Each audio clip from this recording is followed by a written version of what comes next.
नमस्कार। दिन भर की बड़ी खबरों के साथ हम हाजिर हैं न्यूज नाइट में। मैं हूं ऋतु वर्मा। खबरों की शुरुआत करें उससे पहले आइए नजर डालेंगे अभी तक की सुर्खियों पर।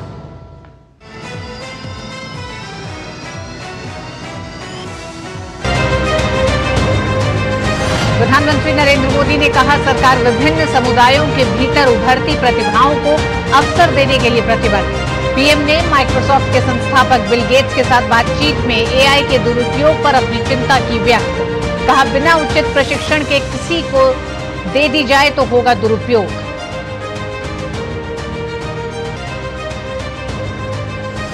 माफिया मुख्तार अंसारी के पार्थिव शरीर को बांदा में पोस्टमार्टम के बाद ले जाया जा रहा है गाजीपुर। शनिवार को भारी सुरक्षा बंदोबस्त के बीच किया जाएगा सुपुर्दे खाक। मुख्तार अंसारी की मौत के मामले में होगी न्यायिक जांच। भाजपा ने सपा, बसपा और कांग्रेस पर माफिया को संरक्षण देने का लगाया आरोप।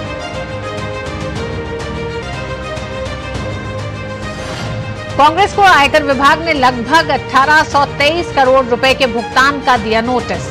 5 अलग अलग वित्तीय वर्षों के टैक्स रिटर्न में कथित विसंगतियों से जुड़ा है मामला। पार्टी के कोषाध्यक्ष अजय माकन ने जताया ऐतराज। भाजपा ने कहा, आम लोगों को भी देना पड़ता है टैक्स, खुद को वीवीआईपी कैटेगरी में न रखें।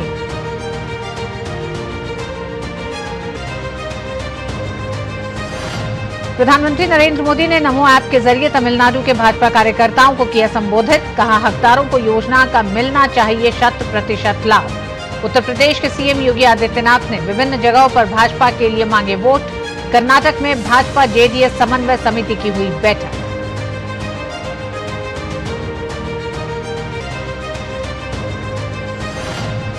आपसी लड़ाई के बाद बिहार में इंडी गठबंधन में सीटों का बंटवारा हुआ। आरजेडी सबसे ज्यादा 26 सीटों पर लड़ेगी चुनाव। पूर्णिया और मधेपुरा जैसी सीट भी अपने पास रखी। पप्पू यादव को लगा झटका। तृणमूल कांग्रेस ने संस्थाओं द्वारा निशाना बनाए जाने पर खटखटाया चुनाव आयोग का दरवाजा।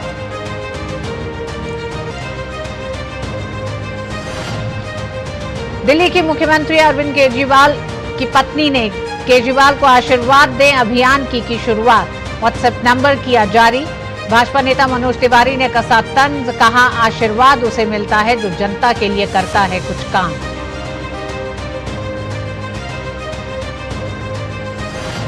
जेम पोर्टल पर चालू वित्त वर्ष में रिकॉर्ड 4 लाख करोड़ रुपए का हुआ सकल कारोबार। सार्वजनिक खरीद में ज्यादा दक्षता, पारदर्शिता और बिना किसी बाधा के हुआ कारोबार। जेम ने घरेलू कारोबारियों को बढ़ने और फलने फूलने का दिया समान अवसर।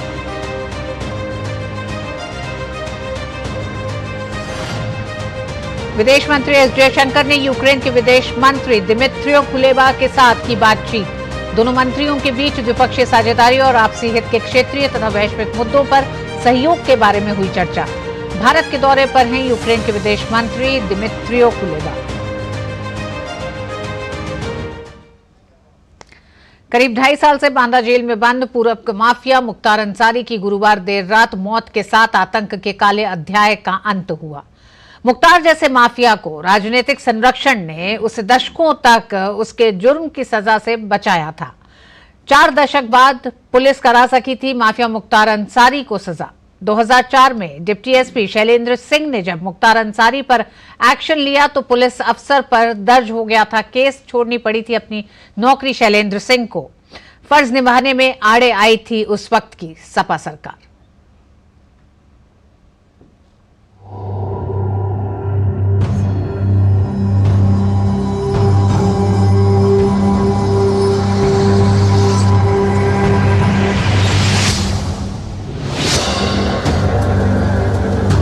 पूर्वी उत्तर प्रदेश में आतंक का पर्याय रहे बाहुबली मुख्तार अंसारी की मौत एक खौफ का अंत है।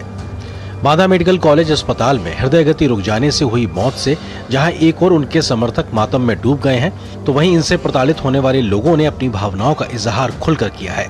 इसमें भाजपा के पूर्व विधायक रहे कृष्णानंद राय का परिवार भी शामिल है, जिनकी साल 2005 में हत्या कर दी गई थी।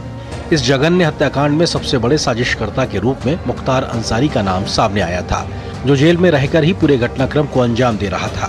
हमको तो भगवान बाबा विश्वनाथ पर पूरा भरोसा था।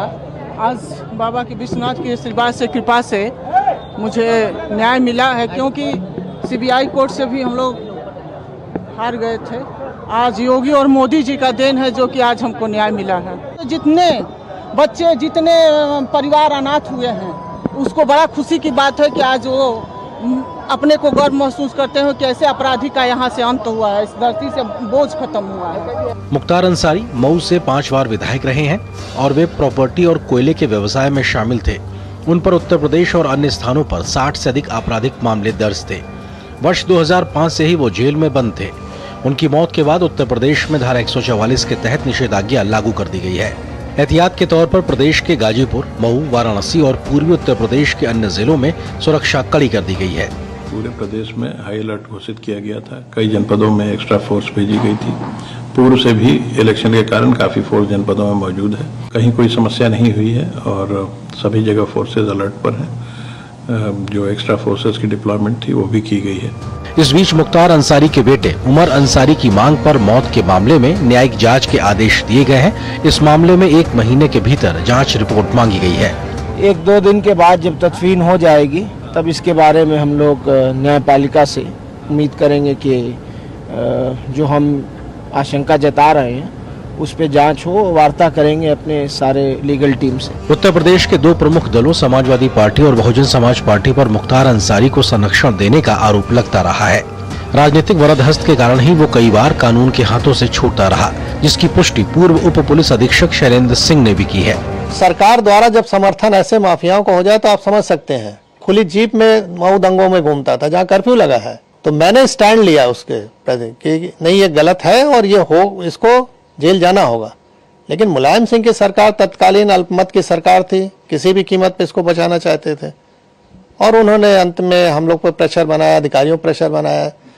जब कोई नहीं सुना तो आईजी जोन जो थे उनका ट्रांसफर, डीआईजी रेंज का ट्रांसफर, एसएसपी एसटीएफ हमारे थे उनका ट्रांसफर और अंत में ऐसा माहौल बनाया गया कि मुझे भी रिजाइन करना पड़ा 15 दिन बाद ही। बाहुबली नेता मुख्तार अंसारी को सुपुर्दे खाक करने की तैयारी की जा रही है। उन्हें बांदा से गाजीपुर लाने के बाद सुपुर्दे खाक किया जाएगा। एहतियात के तौर पर जिले में भारी सुरक्षा व्यवस्था की गई है। ब्यूरो इनपुट के साथ लखनऊ से रामेंद्र सिंह की रिपोर्ट, डीडी न्यूज। अनगिनत बेगुनाहों को मौत की नींद सुलाने वाला दुर्दांत माफिया सरगना मुख्तार अंसारी की मौत पर एक तरफ पीड़ितों में खुशी है तो वहीं राजनीतिक दलों का दर्द बाहर आ गया।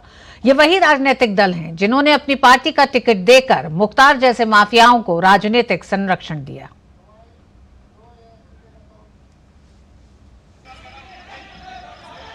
अपराधी से नेता बने मुख्तार अंसारी की बांदा मेडिकल कॉलेज में मौत से सियासी संग्राम भी छिड़ गया है। सपा मुखिया अखिलेश यादव और बसपा प्रमुख मायावती के इस मामले में जांच की मांग किए जाने और एक तरफा बयानबाजी की आलोचना हो रही है। केंद्रीय मंत्री अनुराग ठाकुर ने इस मामले में अपनी प्रतिक्रिया में कहा कि सपा, कांग्रेस और बसपा बताएं कि मुख्तार अंसारी को कौन संरक्षण देता था। उन्होंने ऐसी घटनाओं पर राजनीति नहीं करने की बात भी कही। अपनी राजनीतिक रोटियां सेकने के पीछे ये भी तो बताना चाहिए कि आखिरकार इतने वर्षों से जेल में किस अपराध के चलते थे। वो खौफ, वो गुंडागर्दी, वो अत्याचार, वो कौन देता था और कौन संरक्षण देते थे, बताए ना सपा, बसपा और कांग्रेस। इस बीच AIMIM प्रमुख असदुद्दीन ओवैसी ने भी मुख्तार अंसारी की मौत के प्रकरण की जांच की मांग की है, तो जनता दल यूनाइटेड के नेता KC त्यागी ने कहा कि सपा के इस तरह के रुख से उसे नुकसान होगा। इसकी एक सही तरीके से इंडिपेंडेंट इंक्वायरी हो। जो जुडिशियल कस्टडी में है, ठीक है, कोर्ट ने उनके ऊपर सेंटेंस दिया, मगर आपकी कस्टडी में है, जुडिशियल कस्टडी में है और ये तो दूसरा वाकया है। रूल ऑफ लॉ से देश यूपी चलना चाहिए, रूल ऑफ गन से नहीं चलना चाहिए। समाजवादी पार्टी को इसे अपनी पार्टी की प्रतिष्ठा का सवाल नहीं बनाना चाहिए, वरना चुनाव में समाजवादी पार्टी को भारी नुकसान हो। श्री अखिलेश यादव उत्तर प्रदेश के मुख्यमंत्री होने के नाते लॉ एंड ऑर्डर के कस्टोडियन रहे हैं। उनके मुखारबिंद से इस तरह की मांग अच्छी नहीं लगती कि एक अपराधी प्रवृत्ति के व्यक्ति की मृत्यु के बाद वो उत्तर प्रदेश सरकार का इस्तीफा मांगे। माफिया मुख्तार अंसारी की दबंगई का शिकार उत्तर प्रदेश कांग्रेस के अध्यक्ष अजय राय का परिवार भी रहा है। गौरतलब है कि साल 1991 में अजय राय के भाई अवधेश राय की वाराणसी के लहुरा बीर इलाके में हत्या कर दी गई थी। जिसमें 5 जून 2023 को वाराणसी की सांसद विधायक अदालत ने अंसारी को आजीवन कारावास की सजा सुनाई थी। कांग्रेस नेता के खुद के प्रताड़ित होने के बावजूद भी पार्टी ने अभी तक मुख्तार अंसारी और उसके कुख्यात गिरोह के बारे में एक शब्द भी नहीं कहा है। Bureau report, DD news. और न्यूज नाइट में वक्त एक छोटे से ब्रेक का है। ब्रेक के बाद होंगी बाकी खबरें। देखते रहिए डीडी न्यूज।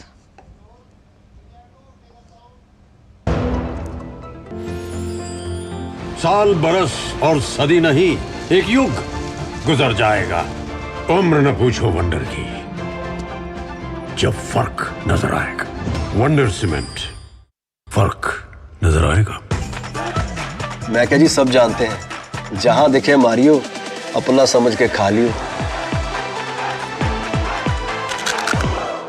चुलबुलापन जिसकी हर बात में भूल जाए। मेरी जैसी मेरी अपनी पताका चाय, गजब का स्वाद। Delivery boy has picked your order. अरे भाई, पता है भूख लगी है। 30 मिनट का मैसेज नोटिफिकेशन आया था ना। मैसेज के सारे थोड़ी बैठ सकते हैं। कल आपने कुछ शेयर्स बेचे थे ना? हाँ, तो चेक किया? मैसेज आया तो था। सिर्फ मैसेज काफी नहीं है। आप शेयर मार्केट में कोई भी ट्रांजैक्शन करते हैं ना, तो स्टॉक एक्सचेंज से आए SMS या ईमेल को अपने डीमैट अकाउंट और बैंक स्टेटमेंट के साथ भी टैली कीजिए। बेटा, भूख में ना दिमाग बंद हो जाता है। सोचकर समझकर इन्वेस्ट कर। साल बरस और सदी नहीं, एक युग गुजर जाएगा। उम्र न पूछो वंडर की, जब फर्क नजर आएगा। वंडर सीमेंट, फर्क नजर आएगा। आयकर विभाग के नोटिस के बाद कांग्रेस जरूरी कानूनी उपाय अपनाने के बजाय धमकाने की मुद्रा में आ गई है। कांग्रेस नेता राहुल गांधी ने धमकाने के अंदाज में सोशल मीडिया साइट एक्स पर कहा है कि जब सरकार बदलेगी तो लोकतंत्र का चीरहरण करने वालों पर कार्रवाई जरूर होगी, और ऐसी कार्रवाई होगी कि दोबारा फिर किसी की हिम्मत नहीं होगी ये सब करने की। ये मेरी गारंटी है।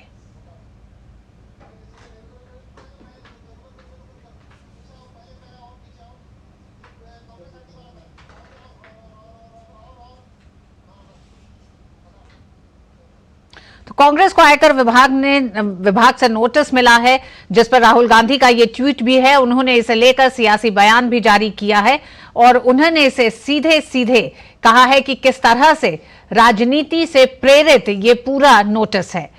आयकर के नोटिस के बाद कांग्रेस जरूरी कानूनी उपाय अपनाने की भी बात कर रही है।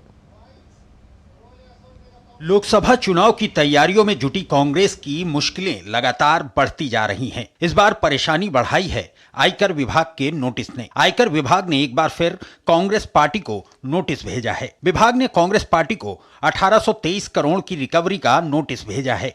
आईटी विभाग द्वारा भेजे गए नोटिस में टैक्स के साथ ही जुर्माना और ब्याज भी जोड़ा गया है। यह नोटिस साल 2017-18 से लेकर 2020-21 के लिए भेजा गया है। दिल्ली हाईकोर्ट की ओर से पुनर्मूल्यांकन प्रोसीडिंग के खिलाफ पार्टी की याचिका खारिज करने के कुछ घंटों बाद आयकर विभाग ने पार्टी को 1823 करोड़ रुपए का नोटिस दिया है। इनकम टैक्स के नोटिस पर कांग्रेस ने पलटवार किया है। पार्टी के कोषाध्यक्ष अजय माकन ने कहा कि बीजेपी कांग्रेस को आर्थिक तौर पर कमजोर करना चाहती है।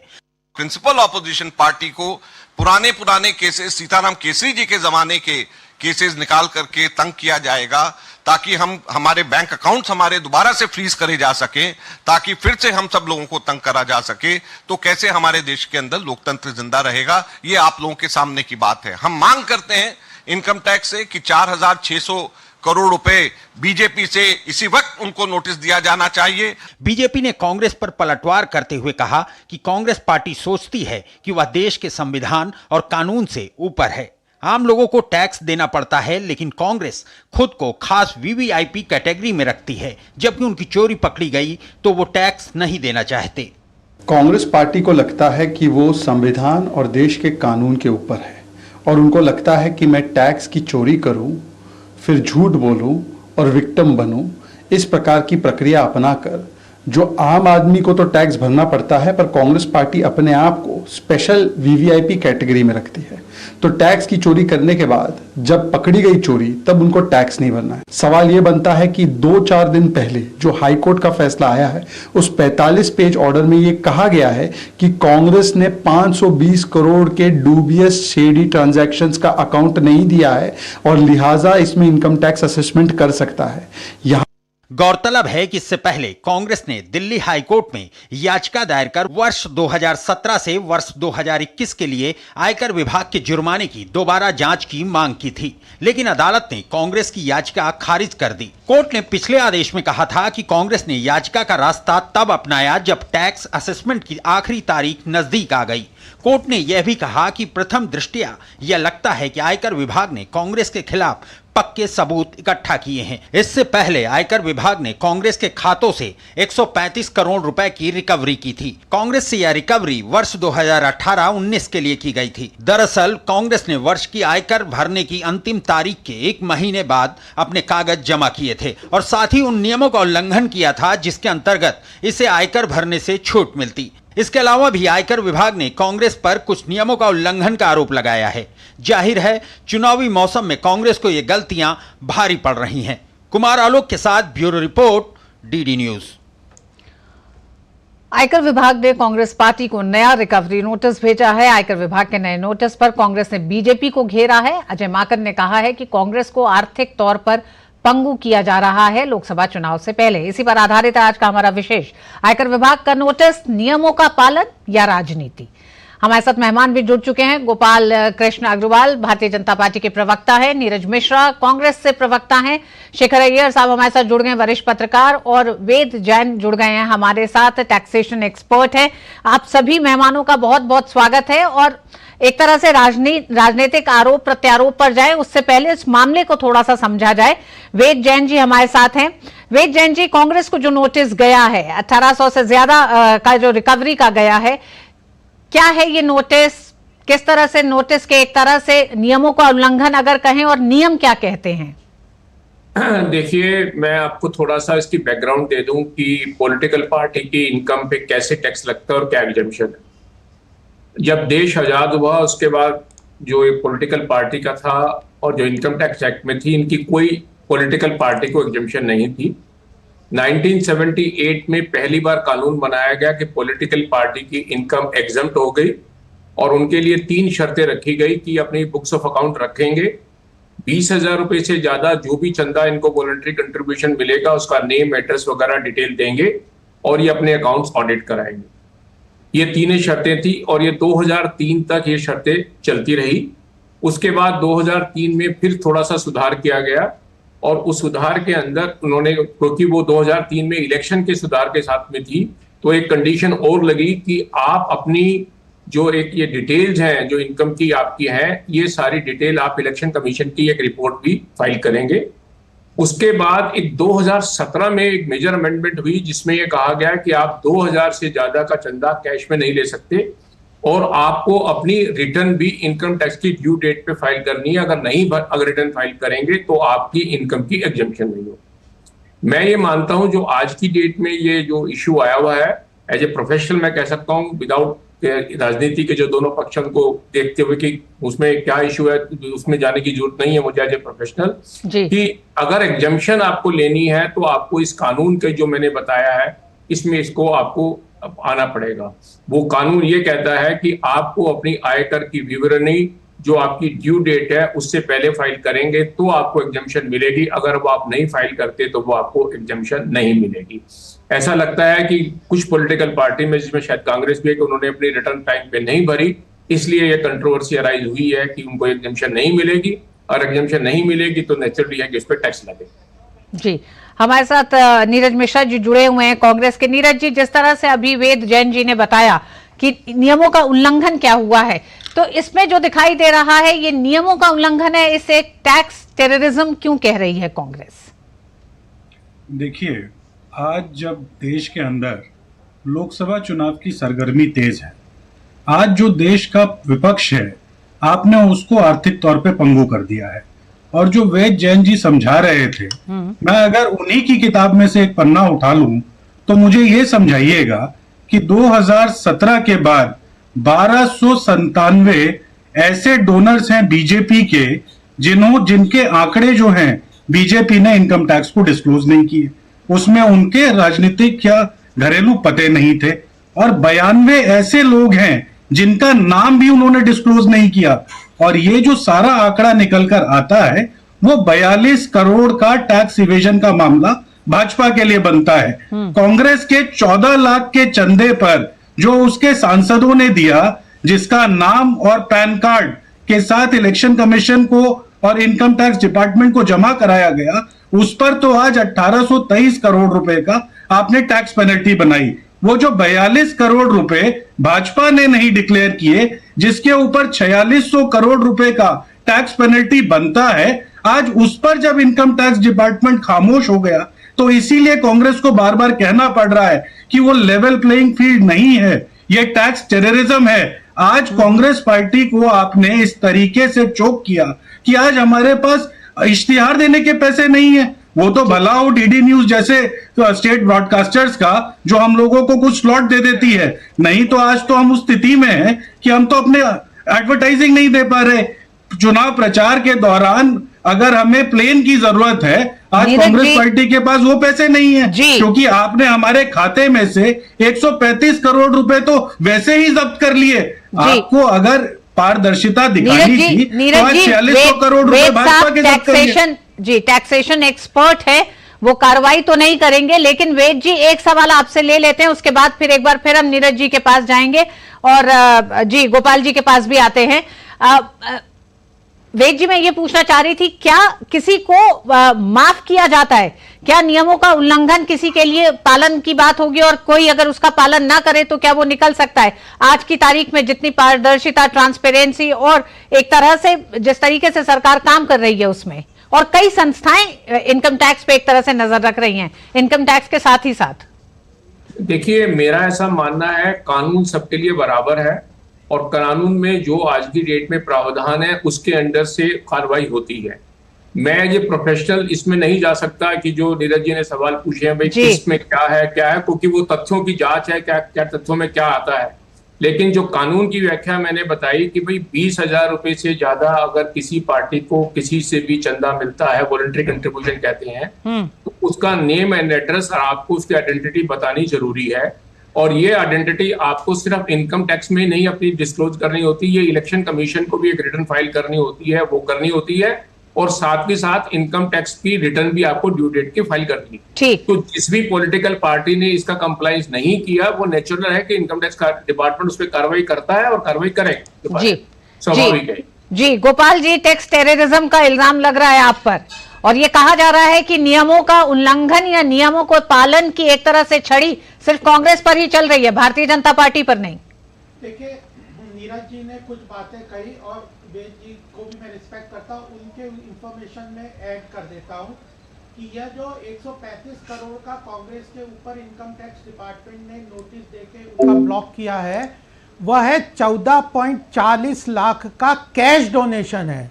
वो कैश डोनेशन है जो कि 2000 से ऊपर cash donation election commission allow नहीं करता। वो इन्होंने 2000 से ऊपर के कैश डोनेशंस लिए हैं और वो अमाउंट होता है 14.40 लाख का। जब यह उल्लंघन होता है तो किसी भी पॉलिटिकल पार्टी का पूरी तरह से टैक्स का एग्जम्पशन खत्म हो जाता है। तो ये 14.40 लाख पे 135 करोड़ का पेनल्टी और टैक्स वो नहीं है, ये बल्कि उनका जब उन्होंने 14.40 लाख का कैश डोनेशन 2000 से ऊपर लिया, जो कि कानूनी तौर से अलाउड नहीं है आज के इलेक्शन कमीशन के रूल के अनुसार, तो उनका टैक्स एग्जम्पशन खत्म हो गया और उनकी जितनी भी रिसिप्ट थी वह अदर इनकम के हेड के अंदर टैक्सेबल बन गई। तो यह जो 135 करोड़ का ये जो कह रहे हैं डिस्प्रपोर्शनेट, यह भी गलत है। और 14.40 लाख का जो कैश डोनेशन है, बीजेपी का कैश डोनेशन नहीं है। ये जो 1297 लोगों की बात कर रहे हैं, वह बीजेपी ने 2000 से ऊपर कोई कैश डोनेशन नहीं लिया। तो यह जो 2-3 बातें ये महत्वपूर्ण है जिसको घालमेल करके ये गड़बड़ करे। उसके बाद भी यह जो टैक्स टेररिज्म की बात है उस पर मैं ये बताना चाहता हूं कि इनकम टैक्स डिपार्टमेंट ने इनको नोटिस दिया कि आपका टैक्स एग्जम्पशन जो है 13(1) के अंतर्गत, क्योंकि आपने वायलेट किया है बेसिक प्रिंसिपल्स को, वो खत्म हो गया है। आप उनको नोटिस देके बुलवाया। कांग्रेस मल्टीपल नोटिस के जवाब में इनकम टैक्स डिपार्टमेंट पे नहीं गई। जब उन्होंने नोटिस दे दिया कि आपका ये 135 करोड़ हम रिकवर करके बैंक को नोटिस दे दिया, तो इन्होंने स्टे के लिए अप्लाई किया। तो इनकम टैक्स डिपार्टमेंट ने इनको कहा कि 20% आप जमा कर दीजिए, आपको स्टे दे देंगे। तो इन्होंने वह भी नहीं किया, तो उन्होंने रिकवरी का नोटिस दे दिया। उसके बाद जब ये इनको 135 करोड़ का रिकवरी का नोटिस आया तो ये कहते हैं हमारा बैंक अकाउंट फ्रीज कर दिया। बैंक अकाउंट फ्रीज नहीं किया, केवल 135 करोड़ उसमें से लिए हैं, बाकी ये बैंक अकाउंट अपना चला सकते हैं। उसके बाद ये फिर गए इनकम टैक्स आईटी ट्रिब्यूनल के ऊपर कि स्टे करने के लिए। आईटी ट्रिब्यूनल ने इनको 5-6 बार नोटिस पे बुलाया कि आइए अपना केस हमारे साथ प्रेजेंट करिए। ये सोते रहे, ये जानबूझ के विक्टिम कार्ड खेलने का प्रयास करते रहे। एटी के जो नोटिस के भी इन्होंने जवाब नहीं दिए। तो फिर उन्होंने कहा कि अब आपको हम स्टे नहीं दे सकते, आप नीरज जी कर रहे हैं। उसके बाद ये हाई कोर्ट में चले गए। नीरज जी, आईटी के पास कांग्रेस गई। पहले कांग्रेस को कई इनकम टैक्स के नोटिसेस आए, आपने उसको नजरअंदाज करा। आईटी के पास आप अपना मामला लेके गए, उन्होंने उस अपील को खारिज किया और हाईकोर्ट पहुंचे 3 दलील लेके। हाईकोर्ट ने कहा कि आप अंतिम समय में आए हैं। तो आप ये क्यों नहीं मान रहे कि जो नियमों का जो पालन करना है वो सबके लिए है? नीरज जी, पूरा देश इनकम टैक्स भरता है और नियम कानून के तहत भरता है, तो कांग्रेस नियम कानूनों से ऊपर कैसे होगी? मैं कह रही हूं अगर उसके दायरे में कोई भी राजनीतिक पार्टी आएगी उस पर कार्रवाई होगी, लेकिन जो अभी जो बात हो रही है, जिन नियमों का उल्लंघन कांग्रेस कर रही है उस पर आप राजनीतिक टिप्पणी कर अपने नियमों के उल्लंघन से बरी कैसे हो सकते हैं?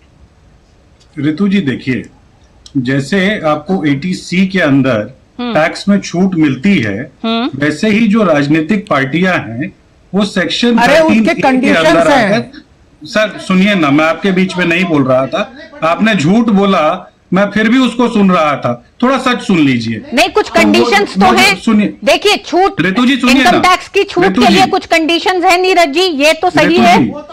ऋतु जी सुनिए, आप नहीं करोगे तो कैसे छूट मिलेगी? आपको वही तो कह रहे हैं। 2019-2020 में भाजपा ने 2.5 करोड़ रुपए का कैश चंदा लिया है 142 डोनर से, और उनका भी जो ब्यौरा है वो इलेक्शन कमीशन को इन्होंने नहीं दिया।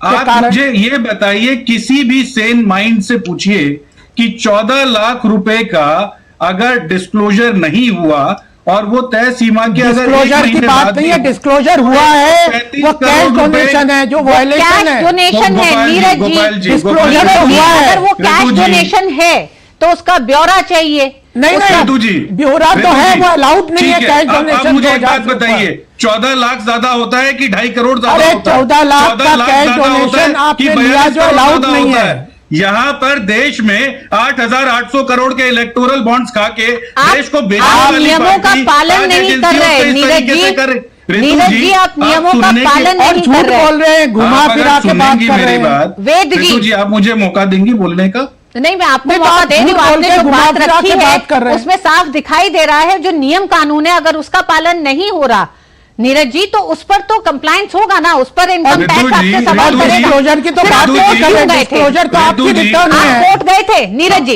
जी, आप कोर्ट गए थे, कांग्रेस कोर्ट गई, कोर्ट ने तथ्यों को क्यों नहीं माना? आखिर आपके पास तथ्यों की कमी थी, इसको मानते हैं आप? और नहीं, तथ्य गलत थे, कमी नहीं थी, ये गलत तथ्य पेश कर रहे हैं। जब एक लोअर कोर्ट कोई गलत फैसला देता है तो उसको जो हायर कोर्ट्स हैं उसको ठीक करते हैं, और जब हायर कोर्ट अगर कोई गलत फैसला दे दे तो उसको सुप्रीम कोर्ट ठीक करता है। जब ये मामला पूर्ण रूप से उच्चतम न्यायालय के सामने जाएगा और वहां से इसमें कोई कार्रवाई होगी तब आप ये बात रखिएगा। हम क्या अपनी लीगल रेमेडी भी ना करें?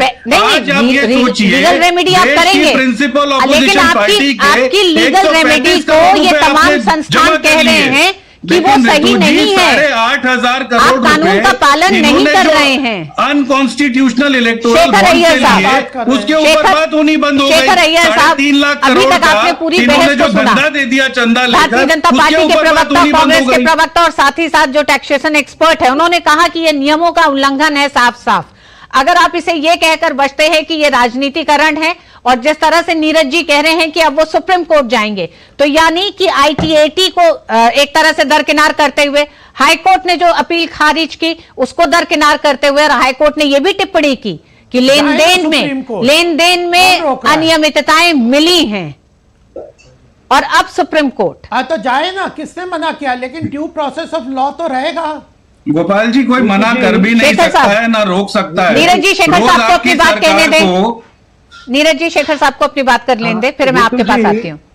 जी देखिए, कांग्रेस पार्टी लगातार ये 93, 94 से चल रहा है मामला, 94, 95 से ही मामला चल रहा है। नहीं, ये 17-18 का मामला है, 2017-18 का मामला है। लगातार इनका इनकम टैक्स से एक नोटिस आ रहा है, जवाब दे रहे हैं, फिर पेनल्टी लग रहा है, कुछ पे कर रहे हैं। नहीं, ये क्या हुआ है कि देखिए, एक मिनट अग्रवाल जी, गोपाल अग्रवाल जी, जवाब नहीं दे रहे, कई नोटिस के जवाब नहीं दिए गए। नहीं गोपाल तो जी, क्या फैक्ट तो गोपाल जी, आपने बात रख ली ना, कम से कम मैं बात बोलूं ना। गोपाल जी, शेखर साहब को अपनी बात पूरी करने दीजिए। देखिए, जो बातें जो है ये ओपन पब्लिक डोमेन में है, कोर्ट में गया, हर नोटिस को लेकर ये कोर्ट गए, लेकिन वहां रिलीफ नहीं मिला। क्यों रिलीफ नहीं मिला? जो फैक्ट्स ऑन फाइल जो है वो इसीलिए नहीं मिला। और बड़ा क्लियर है कि कानून भी बड़ा क्लियर है भाई, आपको एग्जम्पशन तभी मिलेगा वो कंडीशंस को मीट करेंगे। अब कांग्रेस पार्टी क्यों इसमें इस तरह की मतलब ठीक समय पर फाइल नहीं की, और ऑडिट भी ठीक तरह से क्यों नहीं हो पाई, और दूसरा चीज मेंटेनेंस क्यों नहीं हुई? क्योंकि इन्होंने स्टेट का भी इन्होंने इनकम टैक्स ने लिया है। देखिए, इनकम टैक्स जैसा संस्था कोई कार्रवाई करती है, उनका भी तो कोर्ट के अपीलेट ट्रिब्यूनल है, उसके बाद ऊपर हाई कोर्ट है, ये सब है। तो आज प्रॉब्लम क्या है, जो टेक्निकली जहां कांग्रेस फंसी है वो अलग बात है, लेकिन इनको इस समय इस मुद्दे को पब्लिक डोमेन में कांग्रेस ने लाई, इनकम टैक्स ने नहीं लाई जी। कांग्रेस से आके कही भाई हमारा फ्रीज हो गया, हमारा ये हो गया। इसका मतलब कांग्रेस को लग रहा है कि ये भी एक इश्यू दिखाना है, ये भी एक पब्लिक मुद्दा बनाना है।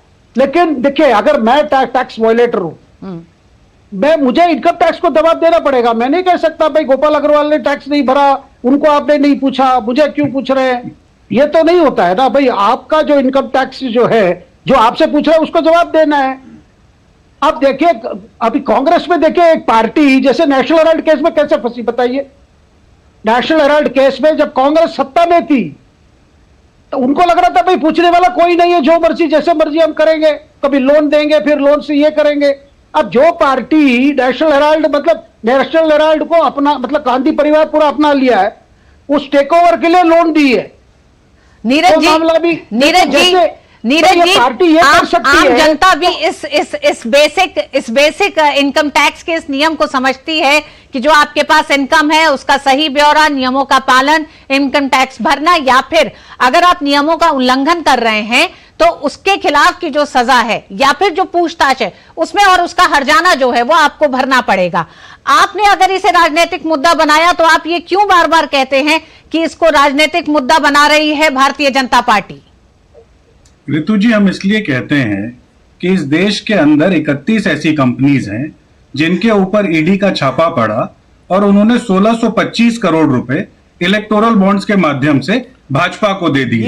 और ऐसी कंपनियां जिनके नीरज जी दूसरा गुनाह करेगा तो आपका गुनाह कम हो जाएगा क्या? आप ये बार बार कह रहे हैं इनकम टैक्स में अगर पैसे आप नहीं भरेंगे, आप अगर नियमों का उल्लंघन करेंगे तो आपसे सवाल ना किया जाए, क्योंकि आप कांग्रेस हैं। क्या आप ये कह रहे हैं? ऋतु जी, स्टेट ब्रॉडकास्टर की हैसियत से कम न्यूट्रल दिखने की कोशिश करिए। न्यूट्रली दिख रहे हैं नहीं है उसके ऊपर हम बात ही नहीं करेंगे, कम से कम कोशिश करिए। मुझे सिर्फ ये समझा दीजिए कि जो 1625 करोड़ रुपए ईडी के छापे के बाद ऐसी कंपनियों ने भाजपा को दिए जिनका प्रॉफिट था 1 करोड़ रुपए और चंदा दिया 500 करोड़ रुपए, आज आईटी, ईडी और सीबीआई ये तीनों क्यों नहीं है?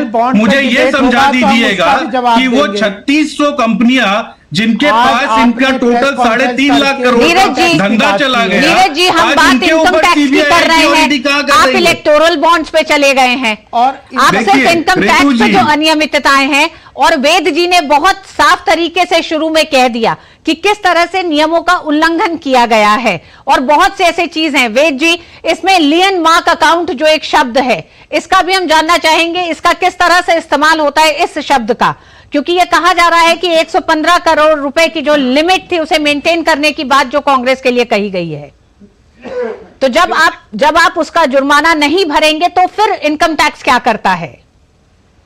देखिए, इनकम टैक्स में एक रिकवरी का प्रोसेस है, जो टैक्स की रिकवरी की जाती है और जो टैक्स ड्यू होता है उतने ही पैसे की रिकवरी की जाती है। अगर उसी किसी अकाउंट में उससे ज्यादा पैसे हैं तो स्वाभाविक है, तो वो जो अकाउंट को सीज किया जाता है, जो अकाउंट पे रिस्ट्रेंट ऑर्डर लगाया जाता है, तो उतना ही लगाया जाता है कि जितना इनकम टैक्स की रिकवरी करने का है। तो जैसे आपने कहा कि ये फिगर जो कोट की गई है वो उसी पे रिस्ट्रिक्शन लगाई गई है कि रिस्ट्रिक्शन इतने रुपए की होगी जितने की डिमांड क्रिएट की गई है। नीरज जी, ये भी जो अकाउंट फ्रीज करने की बात है, इनकम टैक्स रिकवरी तो करेगा। जी गोपाल जी, आप क्या कह रहे हैं? मैं तो एक सिंपल बात कर रहा हूं, यह जो अपनी गलती को छुपाने के लिए उन्हीं चीजों को बीजेपी के साथ कंपेयर करें, वह भी झूठ है। बीजेपी ने कैश ट्रांजैक्शन डोनेशंस नहीं लिए हैं, बीजेपी ने टाइमली रिटर्न भरे हैं। ये जो 1297 की फिगर ला रहे हैं, ये 14,40,000 से 42 करोड़ को लिंक करें, वो अलग चीज है। वह 20,000 से ऊपर के डोनेशन जो चेक से लिए गए उसकी इंफॉर्मेशन है जो बीजेपी ने फाइल कर दिए। तो बीजेपी का एग्जम्पशन नहीं हटा इनकम टैक्स से, और इनका 14,40,000 का जो इन्होंने कैश डोनेशन ले लिया, जो इलेक्शन कमीशन के हिसाब से अलाउड नहीं है, इसलिए इनका एग्जम्पशन खत्म हो गया, सारे इनकम पे इन पे टैक्स लग गया। तो उसको बीजेपी के 42 करोड़ से जोड़ने का मतलब कहीं भी नहीं है। तो यह जो पूरा घालमेल करके पॉलिटिकल स्टेटमेंट करके लोगों को बेवकूफ बनाने का काम करते और धमकी दे रहे राहुल गांधी, तो क्या देश में कानून चलेगा कि राहुल गांधी की धमकी चलेगी? देश कानून से चलेगा या राहुल गांधी की धमकी से चलेगा? नीरज जी, इनकम टैक्स कहता है कि आपने नियमों का पालन नहीं करा है, यानी नियमों का पालन न करना चोरी के बराबर। तो चोरी और सीनाजोरी दोनों। नीरज जी, राहुल गांधी का ट्वीट क्या कहता है? जब हम आएंगे तो हम देखेंगे। ऋतु जी, ये लोकतंत्र में एक सबसे पुरानी पार्टी के एक नेता का ये अंदाज हो सकता है? ये वो किसको डरा रहे हैं? क्या संवैधानिक संस्थानों को डरा रहे हैं कि जब हम सत्ता में आएंगे तो हम आपके साथ क्या करेंगे? ऋतु जी, ये तो समय की दरकार है कि टैक्स पेयर मनी से चलने वाले, सुनते रहिए ऋतु जी, टैक्स पेयर मनी से चलने वाले जितने विभाग हैं, वो चाहे जो केंद्रीय एजेंसियां हैं या स्टेट ब्रॉडकास्टर्स भी हैं, उनको ये तो सबक सिखाना जरूरी हो गया है कि आप किसी के चरण चुम्बक नीरज जी, आप सबक सिखाएंगे, स्टेट और नेशनल ब्रॉडकास्टर्स को सबक सिखाएंगे। नीरज जी, मुझे लगता है सत्ता में न होने का भी, सत्ता में न रहने का भी, 50 साल तक आप सत्ता में रहे तो उसका अहंकार बहुत ज्यादा है। नीरज जी, माफ करिएगा, ये व्यक्तिगत तौर पर और एक नेशनल ब्रॉडकास्टर होने के तौर पर मुझे आपको कहना पड़ रहा है। ये अंदाज आपका कि आप नेशनल ब्रॉडकास्टर को सबक सिखाएंगे, माफ करिएगा नीरज जी, अपनी सीमाओं में रहने की जरूरत है शायद कांग्रेस पार्टी को। आप राजनीतिक पार्टियों को सबक सिखाएं सर, कम से कम नेशनल ब्रॉडकास्टर चैनल पे ही आके आप ये नहीं कह सकते कि आप इस चैनल को सबक सिखाएंगे। आपको ड्यू वक्त देखते हुए, समय देते हुए, उस क्लैरिफिकेशन के साथ आपसे बात की जा रही है और आपका अंदाज ये है बात करने का हमसे। और वह भी देखिए, चीजों को पर्सनली नहीं लेना चाहिए, हम पर्सनल लेने की नहीं है। आज देश के अंदर विश्व का सबसे बड़ा घोटाला हो गया, आज क्या आपने उसके ऊपर खबर चलाई कि कैसे देश के अंदर 3.5 लाख करोड़ का धंधा दे दिया गया जो उन कंपनियों को जिन्होंने बीजेपी को चंदा दिया? आपने क्या ये खबर चलाई? नीरज जी, आपका दर्द ये लग रहा है कि आपसे हम इनकम टैक्स पे सवाल पूछ रहे हैं तो आप हमसे कह रहे हैं कि आपने फला टॉपिक पे डिस्कशन क्यों नहीं करा? वो निर्णय हमारा है और हम अपनी भूमिका और अपने काम को भली बात जानते हैं। और प्रेस कॉन्फ्रेंस तो कांग्रेस ने की थी इनकम टैक्स का जो भी जवाब होगा वो माननीय न्यायालय के अंदर दिया जाएगा। प्रेस कॉन्फ्रेंस आपने क्यों हुए? आप मीडिया के बीच में क्यों आए नीरज जी? जाएगी। नीरज जी, इनकम टैक्स आपके साथ जो कर रहा था, आप मीडिया के बीच में क्यों आए फिर? अगर आपको नेशनल ब्रॉडकास्टर और मीडिया पे नहीं भरोसा है तो फिर आप क्यों आए? क्योंकि आप ही ने इस शब्द का इस्तेमाल किया कि सबक सिखाना पड़ेगा आपको नेशनल ब्रॉडकास्टर और तमाम संस्थाओं को। माफ करिएगा नीरज जी, कानूनी प्रक्रिया में आप फेल हो गए, फिर आप खुद मीडिया में आए और जब मीडिया ने आपको सवाल किए तो आप उन्हें सबक सिखा रहे हैं। बीजेपी की वॉशिंग मशीन में धुलने के बाद वो सारे भ्रष्टाचारी नेता जिनको यही लोग कोसते थे वो तो एकदम ड्राई क्लीन होकर निकल गए। हताशा दिखाती है आपकी संवैधानिक संस्थाओं के सामने।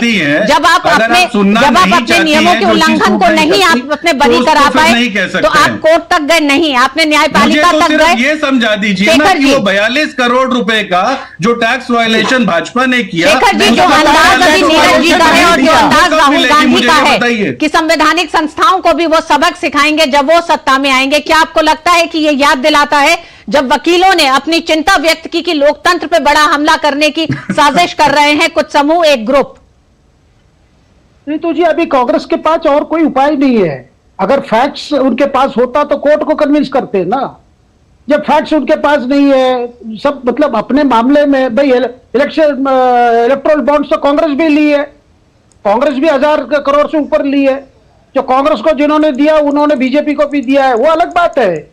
देखिए, इनकम टैक्स मामला अलग है और यहाँ पे क्या हो रहा है कि कोई जवाब नहीं है ना, इसीलिए तो ये सारे बातें हो रही है। भाई धमकी देना, सबक सिखाएंगे, ये करेंगे, वो करेंगे। देखिए, पब्लिक में कोई सिंपैथी नहीं है इस मामले में।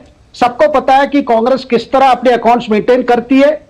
नेशनल हेराल्ड की मैं इसलिए जिक्र किया, जो पार्टी एक लोन दे सकती है नेशनल हेराल्ड कन्वर्ट होने के गांधी परिवार जाने के लिए, उस समय इनको याद नहीं आया भाई क्या कर रहे हैं हम। इतने बड़े बड़े नेता हैं कांग्रेस में, इतने अच्छे वकील हैं, टैक्स एक्सपर्ट्स हैं, उन्होंने क्या सलाह दिया, उन्होंने क्या किया? यही था, इन्होंने जो मर्जी किया, इसीलिए क्योंकि इनका कोई डर नहीं है, कोई कानून नहीं है, कुछ नहीं है, जो मर्जी हम करेंगे। लेकिन बात ऐसी आ गई है, ऐसे कुछ कांड किए जिसमें देखिए कोर्ट के सामने जब फैसला आता है तो कोई राहत नहीं मिल रहा है। बिल्कुल शेखर साहब, नीरज जी, कई ऐसे मामले हैं। इनकम टैक्स की रिकवरी जो है, रिकवरी नोटिस आपको दिया गया है, उस पर नियमों का उल्लंघन है। नेशनल हेराल्ड का मामला है, राजीव गांधी फाउंडेशन को किस तरह से बजट में से पैसे दिए जा रहे थे, तमाम मंत्रालय उसमें डोनेशन कर रहे थे। तो सवाल कई हैं कि किस तरह से कांग्रेस का अहंकार सामने आया जब उसने व्यवस्थाओं से पैसों को किस तरह से साइफन किया है। नीरज जी, आज भी वही सवाल किया जा रहा था, जनता के बीच आप गए इनकम टैक्स के मामले को लेकर, जनता अब अपनी राय बनाएगी। आप किस तरह से नियमों का उल्लंघन कर रहे हैं, नियमों का पालन कर रहे हैं, या इस पूरे मामले को लेकर राजनीति हो रही है, ये जनता के विवेक पे छोड़ने की जरूरत होगी। बहुत बहुत धन्यवाद आप चारों ही लोगों का हमारे साथ इस पूरी चर्चा में शामिल होने के लिए। न्यूज नाइट में वक्त एक छोटे से ब्रेक का है।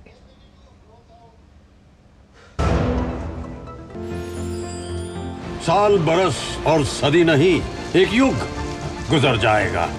उम्र न पूछो वंडर की, जब फर्क नजर आएगा। वंडर सीमेंट, फर्क नजर आएगा। Got it. सोचिए, अगर असल जिंदगी में ऐसी हालत हो तो कितनी मुश्किलें होती हैं, लेकिन शुक्र है बैंकिंग के लिए नहीं। अगर आपकी उम्र 70 साल से अधिक हो या आप दिव्यांग हो तो बैंक आपको कुछ जरूरी बैंकिंग सुविधाएं घर बैठे बैठे दे सकता है। आरबीआई कहता है, जानकार बनिए, सतर्क रहिए।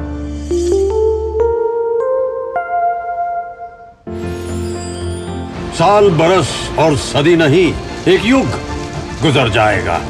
उम्र न पूछो वंडर की, जब फर्क नजर आएगा। वंडर सीमेंट, फर्क नजर आएगा। यारो, शादी तो मैं प्रीति से ही करूंगा। कॉलेज टॉप करके अच्छी सी नौकरी लूंगा, झट से प्रीति को प्रपोज कर दूंगा और फैमिली हॉलिडे स्पेन में। वाह यार, मैं तेरी प्लानिंग का बड़ा फैन हूं।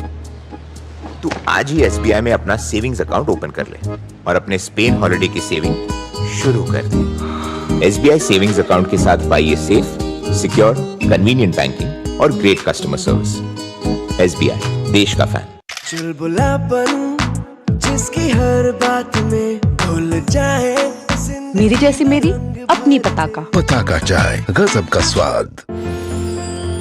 साल, बरस और सदी नहीं, एक युग गुजर जाएगा। उम्र न पूछो वंडर की, जब फर्क नजर आएगा। वंडर सीमेंट, फर्क नजर आएगा। और आइए अब बात करते हैं 24 की चुनौती की।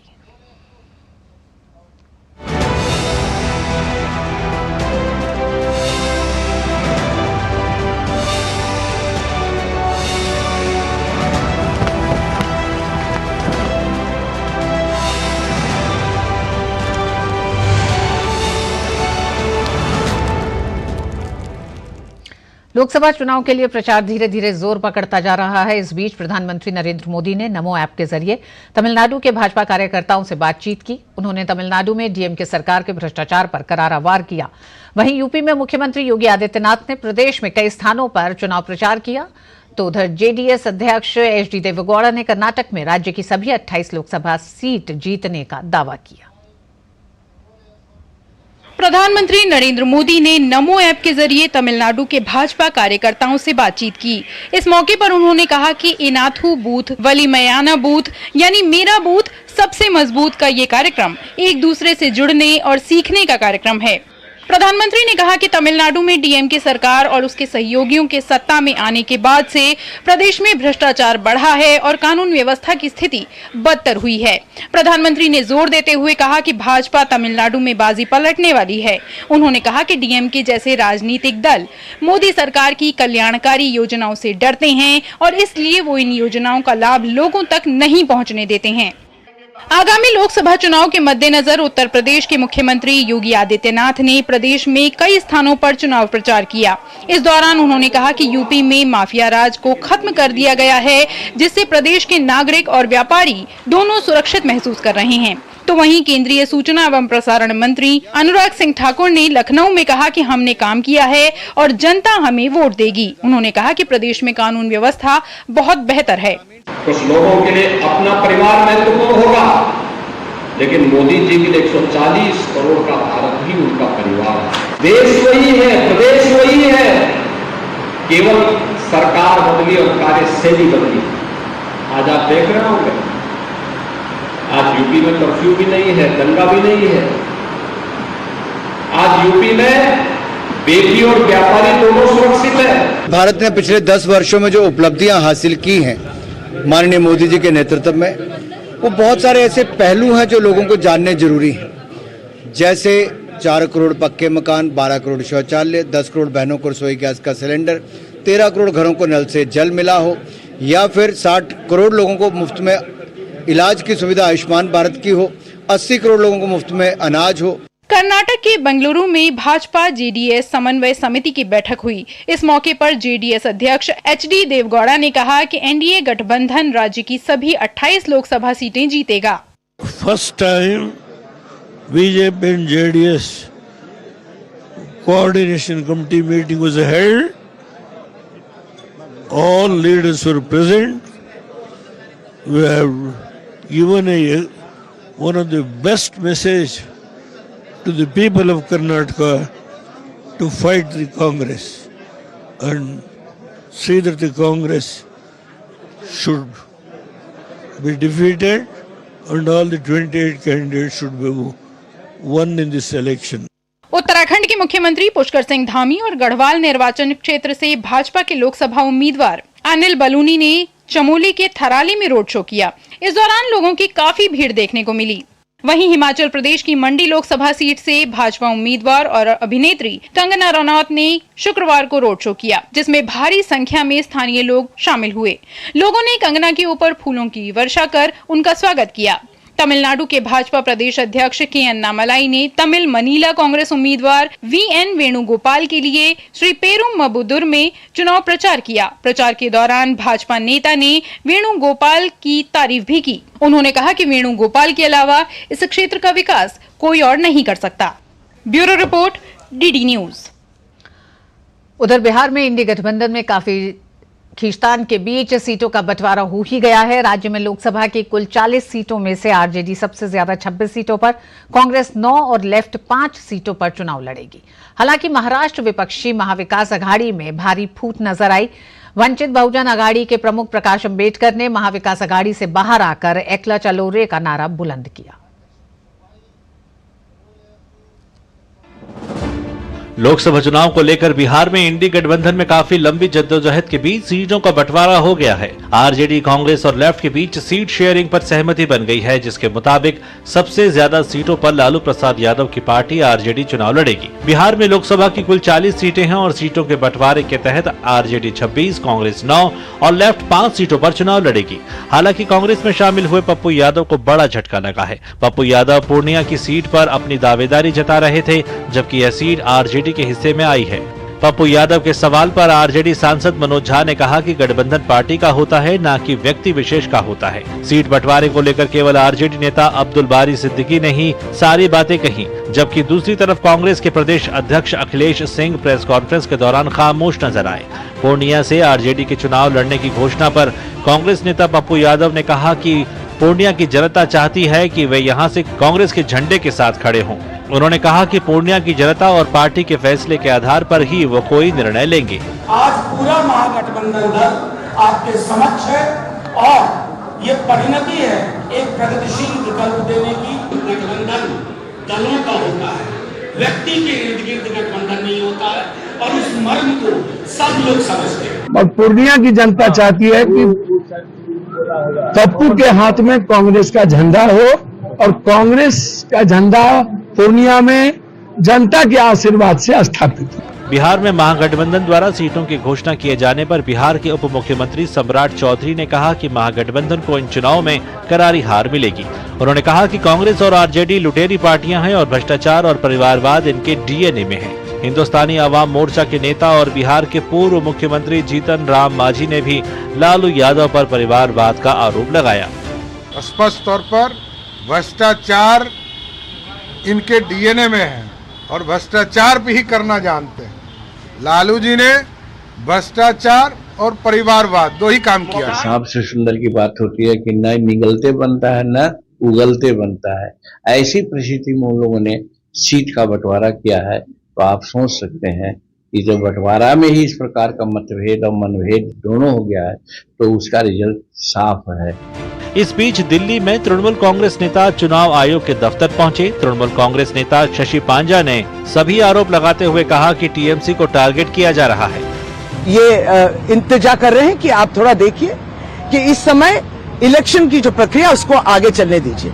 हम लोग भी चाहते हैं कि सुंदर तरीके से इलेक्शन हो, निष्पक्ष हो। वहीं महाराष्ट्र में विपक्षी महाविकास अघाड़ी में भारी फूट नजर आई। वंचित बहुजन अघाड़ी के प्रमुख प्रकाश अंबेडकर ने महाविकास अघाड़ी से बाहर आकर एकला चलो रे का नारा बुलंद किया है। उधर शिवसेना के ठाकरे गुट के सांसद और महाविकास अघाड़ी नेता संजय राउत लगातार दावा कर रहे हैं कि उन्होंने वंचित बहुजन अघाड़ी को अपने साथ लेने की पूरी कोशिश की। विपक्षी गठबंधन देश भर में प्रचार में भी जुटा हुआ है।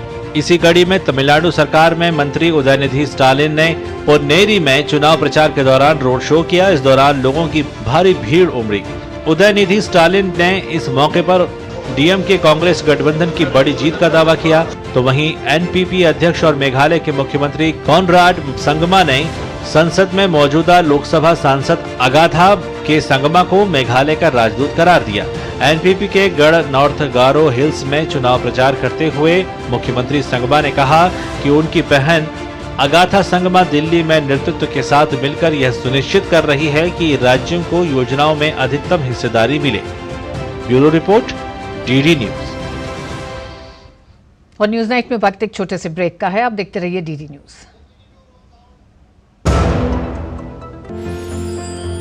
साल, बरस और सदी नहीं, एक युग गुजर जाएगा। उम्र न पूछो वंडर की, जब फर्क नजर आएगा। वंडर सीमेंट, फर्क नजर आएगा। मैं क्या जी, सब जानते हैं, जहां दिखे मारियो, अपना समझ के खा लियो। टेक स्टार्टअप सॉलिड था, प्लान था कड़क, करना था समथिंग ग्रेट, पर शुरू से प्रॉब्लम्स देखे यूं कि बिजनेस हुआ अपना लंबेट। बिजनेस गुरु की जरूरत थी खास, सीधे गए एसबीआई स्टार्टअप ब्रांच पे तो खुल गया success. Startup advisory and support SBI startup branch पे। साल, बरस और सदी नहीं, एक युग गुजर जाएगा। उम्र न पूछो वंडर की, जब फर्क नजर आएगा। वंडर सीमेंट, फर्क नजर आएगा। प्रधानमंत्री नरेंद्र मोदी ने कहा है कि डिजिटल पब्लिक इंफ्रास्ट्रक्चर अपने आप में एक बड़ी आवश्यकता है और सरकार सभी गांवों तक डिजिटल सुविधाएं पहुंचा रही है। बिल गेट्स के साथ बातचीत में पीएम मोदी ने कहा कि प्रौद्योगिकी कृषि, स्वास्थ्य और शिक्षा में अपनी बड़ी भूमिका निभा सकती है। प्रधानमंत्री ने कहा कि भारत ने एक अधिकार को रोकने के लिए प्रौद्योगिकी लोकतंत्रीकरण किया है। ये जनता द्वारा और जनता के लिए है। सरकार विभिन्न समुदायों के भीतर उभरती प्रतिभाओं को अवसर देने के लिए प्रतिबद्ध है।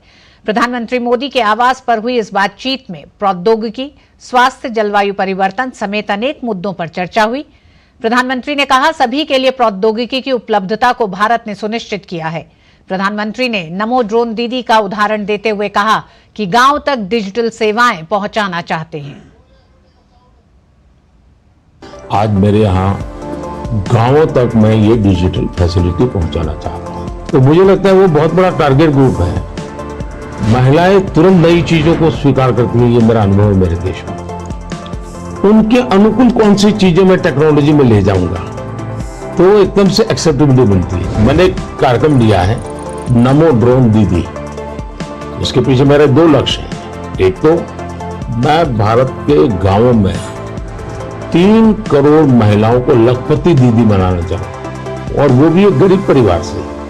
तो मैं एक साइकोलॉजिकल चेंज करना चाहता हूँ। ये छोटी छोटी चीजें नहीं, बड़ी चीजें करनी है। दूसरा, गांव में महिलाएं मतलब यही काम करेगी, भैंस को चराएगी, गाय को चराएगी, दूध दोएगी, नहीं। मैं उसके हाथ में टेक्नोलॉजी देना चाहता हूँ, बस साइकोलॉजिकल चेंज लाना चाहता हूँ। गांव के सब लोगों को लगना चाहिए कि ये हमारे गांव को बदल रही है। बदलते भारत की तस्वीर को बिल गेट्स के सामने प्रधानमंत्री ने रखा। और न्यूज नाइट में आज बस इतना ही। आपको छोड़े जा रहे हैं देश की कुछ बड़ी खबरों के साथ। मुझे दीजिए अनुमति। नमस्कार। महाठग सुकेश चंद्रशेखर से कथित तौर पर 10 करोड़ रुपए की उगाही के मामले में गृह मंत्रालय ने सत्येंद्र जैन के खिलाफ सीबीआई जांच को मंजूरी दी है। दिल्ली के उपराज्यपाल विनय कुमार सक्सेना ने फरवरी के महीने में इस मामले में सीबीआई जांच की सिफारिश गृह मंत्रालय से की थी। एनआईए ने बंगलुरु के रामेश्वरम कैफे में हुए धमाके के 2 मुख्य आरोपियों पर 10-10 लाख रुपए का इनाम घोषित किया। एनआईए ने कैफे में आईईडी लगाने वाले 2 आरोपियों मुसाविर हुसैन शाजिब और साजिश में शामिल अब्दुल मतीन ताहा पर 10-10 लाख रुपए का इनाम रखा है।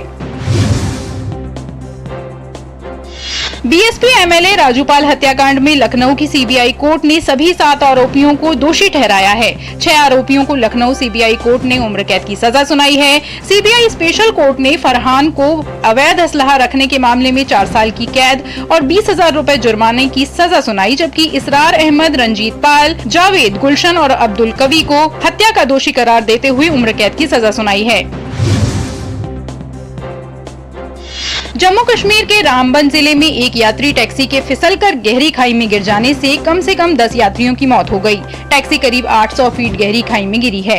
राहत और बचाव के लिए एसडीआरएफ की टीम को लगाया गया। प्रधानमंत्री कार्यालय ने कहा कि प्रत्येक मृतक के निकटतम परिजन को प्रधानमंत्री राष्ट्रीय राहत कोष से 2 लाख रुपए और घायलों को 50,000 रुपए की अनुग्रह राशि दी जाएगी।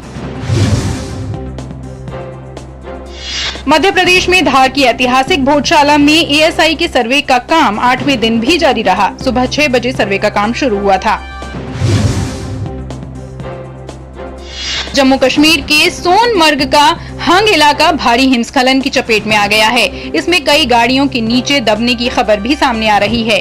हालांकि किसी के हताहत होने की कोई खबर सामने नहीं आई है। वाहनों से बर्फ हटाने का काम भी लगातार जारी है। वहीं आज राष्ट्रीय राजधानी दिल्ली के कई इलाकों में मौसम में बदलाव देखा गया।